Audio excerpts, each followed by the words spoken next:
Ọ̀kan lára àwọn ìpèdè akọ́nilẹ́nu tó gbajúgbajà ni ọ̀pọ̀nbọ gbé ọ̀bọ bọ̀gbẹ́, òfìrù ọ̀bọ bọ̀bọ lẹ́nu, tó bá tètè gbọ́bọ bọ̀gbẹ́, ọ̀bọ ó gbé ọ bọ̀gbẹ́.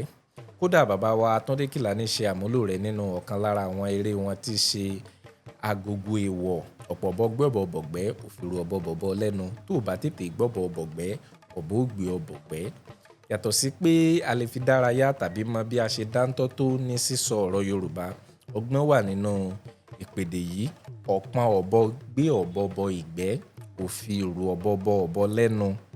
Tí o ò bá tètè gbé ọ̀bọ bọ ìgbẹ́, ọ̀bọ yóò gbé ọ bọ ìgbẹ́. Èyí túmọ̀ sí pé tó o bá tètè ṣe ọkàn akin kó o kọ ohun tó o bá fẹ́, ohun tó o fẹ́ yóò borí rẹ̀. Bó o bá tètè gbé ọ̀bọ bọ ìgbẹ́, ọ̀bọ yóò gbé ọ bọ ìgbẹ́ o.